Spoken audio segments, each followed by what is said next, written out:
कि मेरे को अपना दक्षिणा के रूप में पितरों का दर्शन कराओ। कौवा बोलता है वेलकम सर। जहां कूड़ा करकट था और कीड़े ईयड़ फट खत बजा रहे थे, कौवा ने बोला यही तुम्हारा बाप दादा चाचा हो सकता है। बोले उनकी ऐसी गति, बोले जिसका पुत्र और पौत्र अन्याय की कुर्सी पे अन्याय करेगा तो उन पितरों का तो यही हाल होगा और क्या होगा।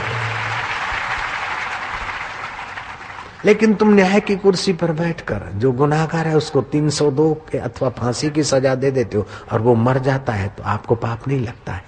उसको पाप कर्म से रोकने के भाव से और कर्तव्य कर्म के भाव से आपने किसी को फांसी की सजा दी, आपको पाप नहीं लगेगा।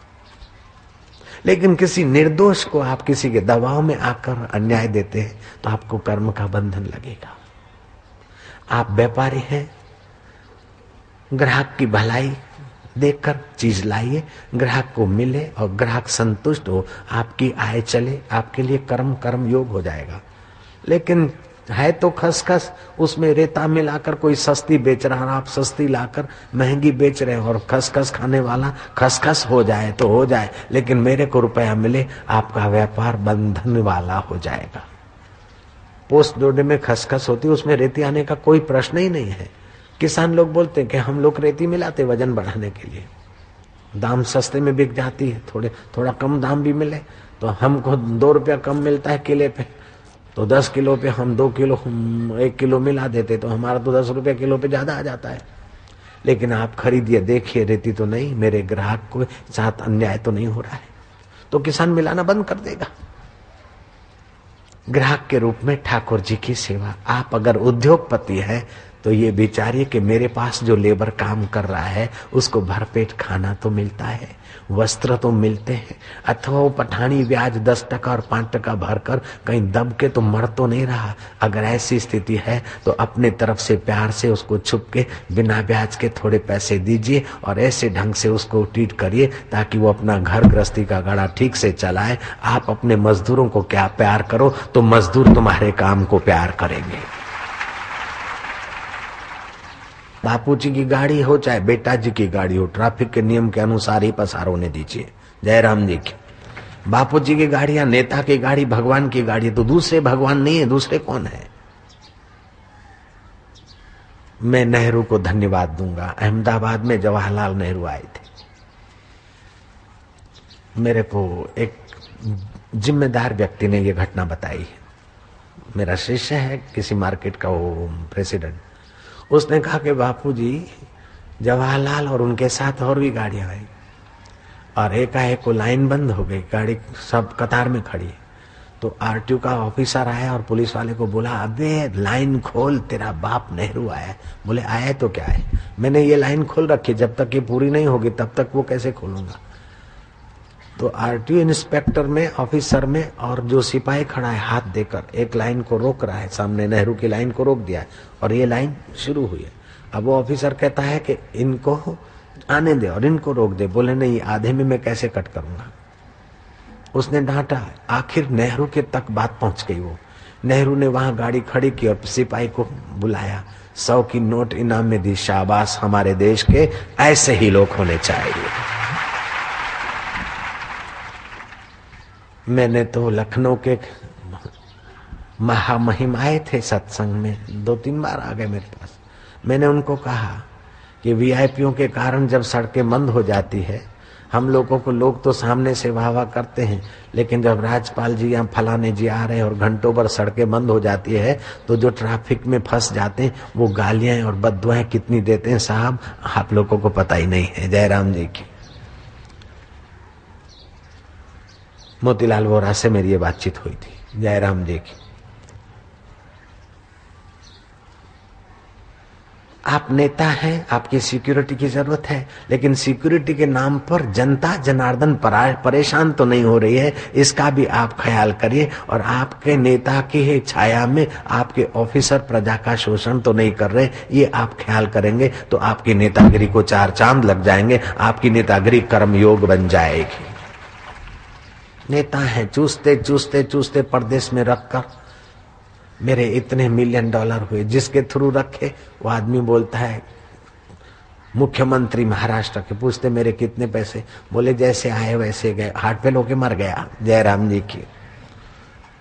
नहीं नहीं, ये कर्म बंधन हो गया आपका। गुजरात के भी एक भूतपूर्व मुख्यमंत्री के अमेरिका में क्या क्या था, अब कहाँ गया, उनके बेटों को नहीं मिल रहा है, पचाने वालों ने पचा लिया इतने $1 मिलियन। नहीं नहीं, ऐसा ना करो।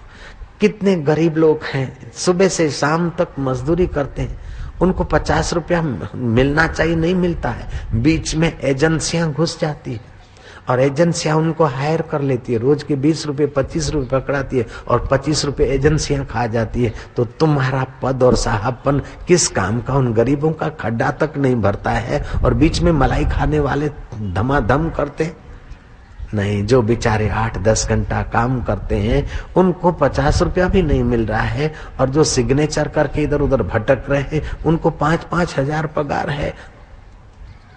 जिनका 5,000 पगार है उनका भले 6 हो, मैं ना नहीं करता हूं, लेकिन 5,000 वाला भी तत्परता से काम करे, और जिसको 50 का हक है उसको 20 रुपया देकर अन्याय न करो, उसको 50 मिले ऐसा आप भी सहयोग करो तो आपका कर्तव्य है। बड़ौदा में से हजारों कुटुंब है, हजारों, कितने हजार होंगे, 80,000 होंगे कि 90,000 होंगे बेचारे। कितना पैसा मिलता है। हम गाड़ी जब छूटती है फैक्ट्रियों की जनता, तो गाड़ी रोककर पूछता हूँ तुम्हारी नौकरी पक्की? बोले नहीं, 5 साल हो गए। तो क्या है कि ठेकेदार की तरफ से जाते हैं, उनको तो 40 रुपया 50 रुपया मिलता है, हमको बाबा जी 25 रुपये में रखते। मैं क्या फिर क्यों करते? बोले नहीं करे तो खाएं क्या? इतना जुल्म देश में। एक व्हील में तो बिल्कुल फुल हवा भड़ाका होने की तैयारी, और दूसरा व्हील ठन ठन पाल, तो कैसे तुम्हारा स्कूटर चलेगा, कैसे तुम्हारी गाड़ी चलेगी? इतना बड़ा फासला, धनी और गरीब के बीच इतना बड़ा फासला। जिसकी पक्की नौकरी हो गई उसको इतने पैसे, और जो बेचारा दाढ़ी पर है उनके लिए 600-800 रुपये, 1200 रुपये, 900 रुपये का पगार। नहीं नहीं, उनका भी थोड़ा ख्याल करोगे तो आपका परमात्मा ख्याल करेगा। तुम दिवाली मनाओ, हम राजी हैं।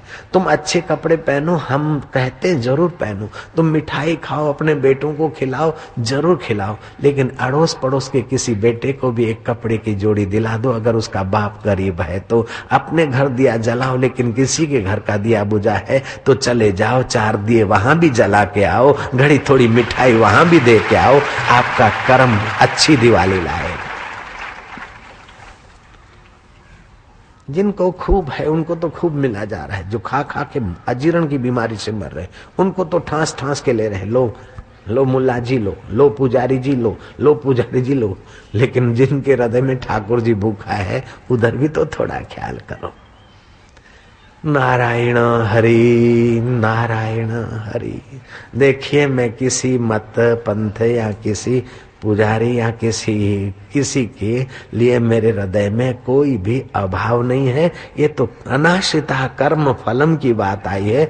आप आसक्ति रहित होकर आप सत्कर्म करेंगे तो आपका काम योग बन जाएगा। आपके हृदय में भगवतीय रस आएगा, भगवतीय ज्ञान आएगा, भगवतीय आनंद आएगा, भगवतीय माधुर्य आएगा। आपके कर्म भगवानमय हो जाएंगे और भगवान संतुष्ट हो जाएगा। आप मुक्ति का अनुभव कर लेंगे।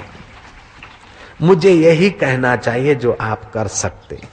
अभी मैं आपको कहूं कि 25 प्राणायाम सुबह, 25 दोपहर, 25 शाम करिए और हिमालय की गुफा में 6 महीना साधना करिए और आपको इतना इतना लाभ होगा। लेकिन आप नहीं कर पाएंगे। जो सामने वाला नहीं कर पाता है वो कहना युक्ति युक्त नहीं है। सामने वाला कर सके और उसका हित हो वो कहना चाहिए। आप कर सकते हैं, थोड़ा ख्याल कर सकते हैं। भोजन करें तो चबा चबा के करें, स्नान करें तो रगड़ रगड़ के करें, बात करें तो विचार करके करें। आप जिनसे बात करते हैं वे मनुष्य हैं, रोबोट नहीं है।